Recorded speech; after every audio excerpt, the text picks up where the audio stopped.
আরে হারামজাদা, তুই ক্ষমতায় আসছিস 30 দিন, তুই 90 দিনের কি বিচার করবি বেটা? পাগলামি করো। আমাদের এই কঠোর আন্দোলনের কারণে যদি সরকার পইরা যায়, তাহলে তো সরকার ঠিকই নাই, সে তো পইরা যাওয়াই উচিত।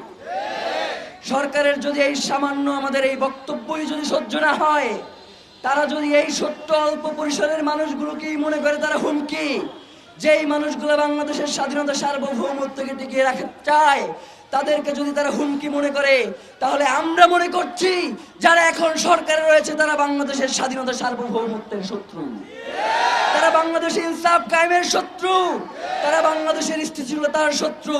সুতরাং আমরা ইনকিলাব মঞ্চ আপনাদেরকে জানিয়ে দিতে চাই, আমরা গতকালকে আপনাদের মাধ্যমে 3 দফা ঘোষণা করেছি। এখন পর্যন্ত আমাদের কাছে এর কোনো সুনির্দিষ্ট ব্যাখ্যা এসে উপস্থিত হয় নাই। 90 দিনের কথা বলা হয়। আরে হারামজাদা, তুই ক্ষমতায় আসছিস 30 দিন, তুই 90 দিনের কি বিচার করবি বেটা?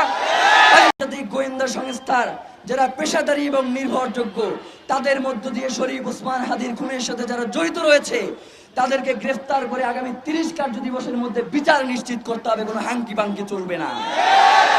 প্রিয় ভাইয়েরা, আমরা বলেছি, আমাদেরকে এখনো বিভিন্ন মাধ্যম থেকে জানানো হয় যে শহীদ ওসমান হাদিকে যারা হত্যা করেছে তারা এই দেশেই রয়েছে, এবং আমাদেরকে বলা হচ্ছে যে 25 তারিখে সকলে জনাব তারেক রহমান দেশে আসবেন, তার জন্য জনগণ উতলা হয়ে থাকবেন।